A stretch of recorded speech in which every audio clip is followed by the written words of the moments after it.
Elon Musk के एक tweet ने बवाल खड़ा कर दिया और ट्रंप ने पूछा 21 मिलियन डॉलर कौन दे रहा है और क्यों।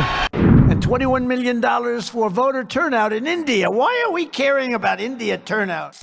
दूसरी तरफ मोदी सरकार ने रेस्पॉन्स में कहा ये फंडिंग फॉरेन इंटरफेयर है। ये 21 मिलियन डॉलर यूएसएआईडी के through consortium for election and political process strengthening CEPPS को जाने वाले थे, लेकिन मस्क और ट्रंप ने मिलकर इस पे फुल स्टॉप लगा दिया। क्या ये पैसा भारत के वोटर टर्नआउट बढ़ाने के लिए था या फिर चुनावी नतीजों को इन्फ्लुएंस करने का एक ग्लोबल गेम? सच्चाई क्या है और क्यों अचानक ये फंडिंग कैंसिल कर दी गई और क्यों यूएसएआईडी के एनजीओज का नाम इस कंट्रोवर्सी में घूम रहा है? आइए समझते हैं कुछ फैक्ट्स और इंसाइट्स के साथ इस वीडियो में। उससे पहले सब्सक्राइब कर लो ऐसी वीडियोस के लिए और इस वीडियो को शेयर कर दो। तो पहले समझते हैं कि ये फंडिंग का ड्रामा क्या था। 16 फरवरी 2025 को डिपार्टमेंट ऑफ गवर्नमेंट एफिशिएंसी यानी डॉग जो एलोन मस्क लीड करते हैं, उन्होंने एक एक्स पे पोस्ट डाला। उस पोस्ट में लिखा था कि यूएस टैक्स पेयर का पैसा 21 मिलियन डॉलर इंडिया में वोटर टर्नआउट बढ़ाने के लिए जाने वाला था, जो कि एक बड़े 486 मिलियन पैकेज का हिस्सा था। ये money consortium for election and political process strengthening यानी CEPPS को देना था,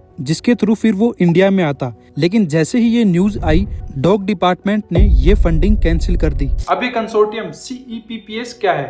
ये 3 एनजीओस का ग्रुप है, NDI, RII और IFES। इसमें पहला है national democratic institute means NDI, जो कि डेमोक्रेटिक एजेंडा को प्रमोट करता है। दूसरा है इंटरनेशनल रिपब्लिकन इंस्टीट्यूट, जो कि रिपब्लिकन्स को काउंटर पार्ट करता है। तीसरा है IFES, जो कि है international foundation for electoral system, जो कि एक तरह से इलेक्शन टैग के नाम से डाटा कलेक्ट करता है। इन तीनों एनजीओस का काम है दुनिया भर में डेमोक्रेसी और इलेक्शंस को प्रमोट करना। इन तीनों ही एनजीओस को फंडिंग आती है यूएसएआईडी के थ्रू, यानी US agency for international development, जो कि अमेरिका का एक फॉरेन एड आर्म है। लेकिन जब ट्रंप ने ये पूरी बात सुनी तो उसने एक सवाल किया कि ये 21 मिलियन क्यों दिए जा रहे हैं, जबकि इंडिया के पास पहले से ही बहुत ज्यादा पैसा है। ट्रंप का इनडायरेक्टली पॉइंट ये था कहने का कि इंडिया जो कि एक इकोनॉमिक पावर हाउस बन रहा है और यूएस पे हाई टैरिफ लगाता है, उसको वोटर टर्नआउट के लिए पैसे क्यों चाहिए? अब इसमें एक दिलचस्प बात ये आती है, अगर हम 2024 का इलेक्शन का डाटा देखें तो 2024 में 66.1% वोटर टर्नआउट रहा इंडिया का, जो कि अमेरिका के 63.9 से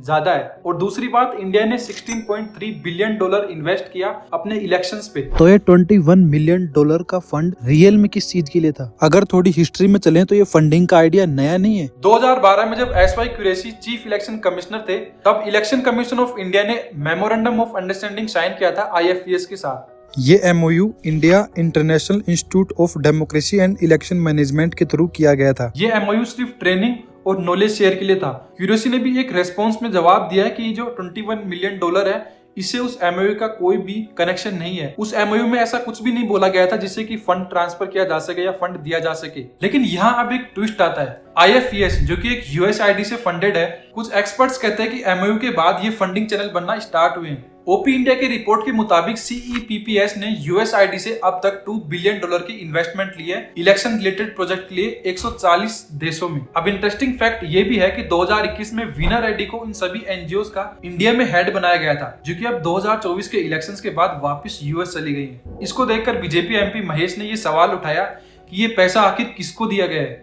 ये वोटर टर्नआउट के नाम पर रेजिम चेंज का प्लान तो नहीं था? ये आप कमेंट में बताइए। ये सभी तो स्पेकुलेशन है, लेकिन बात जब डेमोक्रेसी की आती है तो हमें हर एंगल से देखना जरूरी है। अभी तक जितने भी हमारे पास फैक्ट और इंसाइट्स थे, उससे हम ये पता तो लगा सकते हैं कि ये फंडिंग किसके थ्रू आती है और कौन कौन सी एजेंसी इसमें इन्वॉल्व होती है। लेकिन अब भी सवाल ये उठता है कि ये फंडिंग किस लिए थी? एक तरफ USAID के सपोर्टर्स कहते हैं कि ये फंडिंग डेमोक्रेसी को मजबूत करने के लिए थी। हार्वर्ड यूनिवर्सिटी के प्रोफेसर स्टीवन लेविट्स्काई अपनी बुक हाउ डेमोक्रेसी डाइम में कहते हैं कि वोटर टर्नआउट बढ़ाने से डेमोक्रेटिक इंस्टीट्यूशन स्ट्रॉन्ग होते हैं। अगर उनकी ये बात माने तो अगर ये फंडिंग सही तरीके से यूज की जा रही थी इंडिया में, तो ये इंडिया के लिए एक फायदेमंद थी। लेकिन दूसरी तरफ क्रिटिक्स का कहना है कि ये फंडिंग सॉफ्ट पावर का गेम था। फॉरेन पॉलिसी मैगजीन के एक आर्टिकल के मुताबिक एक्सपर्ट जोसेफ नायर ने बोला था कि अमेरिका अपने इन्फ्लुएंस के लिए एनजीओ और एड एजेंसी को यूज करता है। ये 21 मिलियन डॉलर शायद वोटर टर्नआउट के नाम पर इंडिया के पॉलिटिकल लैंडस्केप को सेव करने का अटेम्प्ट था, यानी इनडायरेक्टली किसी पार्टी या फिर किसी एजेंडा को पुश करना। अगर हम एक रियल लाइफ एग्जांपल से रिलेट करें तो इसका बेस्ट एग्जांपल होगा बांग्लादेश। वहां भी यूएसएआईडी ने 29 मिलियन डॉलर दिए थे पॉलिटिकल लैंडस्केप स्ट्रेंथनिंग के लिए, और 2024 में क्या हुआ, शेख हसीना की सरकार गिर गई। क्या ये कोइंसिडेंस था या फिर एक पैटर्न? बीजेपी के भी एमपी अमित मालविया ने बोला कि ये एक्सटर्नल इंटरफेयर है, रूलिंग पार्टी का इससे कोई फायदा नहीं है। तो क्या यूएसए सही में चाहता था कि इंडिया में भी कोई स्पेशल आउटकम हो? अगर अब इसे हम इंडिया के पर्सपेक्टिव से देखें तो इंडिया दुनिया की सबसे बड़ी डेमोक्रेसी है। 2024 में 96 करोड़ वोटर्स एलिजिबल थे वोटिंग के लिए, और हमारी सरकार ने खुद इलेक्शन पे इतना खर्चा किया था कि 21 मिलियन डॉलर उसके सामने एक बहुत छोटी रकम है। तो हमें सही में क्या इस फंडिंग की जरूरत थी? इलेक्शन कमीशन ऑफ इंडिया की रिपोर्ट के हिसाब से बात करें तो हमारा इलेक्शन अवेयरनेस प्रोग्राम स्वीप पहले से एक सक्सेसफुल प्रोग्राम रहा है। ये भी सच है कि फंडिंग का असली यूज ट्रांसपेरेंट नहीं था। इकोनॉमिस्ट संजीव सन्याल, जो कि पीएम मोदी के एडवाइजर काउंसिल में है, उन्होंने बोला कि यूएसआईडी एक स्कैम है, ये पैसा किसको गया ये जानना जरूरी है। अपोजिशन पार्टी कांग्रेस ने भी इस पे रेस्पॉन्स किया। उन्होंने कहा कि गवर्नमेंट को व्हाइट पेपर लाना चाहिए यूएसआईडी के सारे पिछले फंड्स को लेकर। यहाँ जो सबसे बड़ी प्रॉब्लम है वो है ट्रांसपेरेंसी की। यहाँ नहीं पता कि ये फंडिंग किसके द्वारा यूज किया जा रहा है, कहाँ कहाँ यूज किया जा रहा है। इस पूरी फंडिंग में एक तरफ ट्रम्प बोल रहे हैं कि ये इंडिया को फंडिंग क्यों दी जा रही है, दूसरी तरफ हमें अपनी सोवरेनिटी भी प्रोटेक्ट करनी है। ये फंडिंग तो कैंसिल कर दी गई और हमें पता भी चल गया, लेकिन क्या होगा अगर ऐसे अटेम्प्ट फ्यूचर में हुए तो? ये सोचने वाली बात है। ये था एक ऐसा जवाब जो सवालों के साथ खत्म होता है। क्या ये 21 मिलियन डॉलर डेमोक्रेसी को सेव करने के लिए था या फिर इंटरफेयर करने के लिए? हिस्ट्री बताती है जब कोई डेवलप्ड देश डेवलपिंग देश के इलेक्शंस में हाथ डालता है तो उसके पीछे कोई बड़ा एजेंडा छुपा होता है। इंडिया के लिए ये एक वेकअप कॉल है। अपनी डेमोक्रेसी को स्ट्रॉन्ग रखना हमारी जिम्मेदारी है, ना कि किसी फॉरेन पावर की। अब आप कमेंट में बताइए कि इस फंडिंग का असली मकसद क्या था, क्यों ये फंडिंग इंडिया में भेजी जा रही थी। मैं मिलता हूँ आपको नेक्स्ट वीडियो में, तब तक के लिए जय हिंद, वंदे मातरम।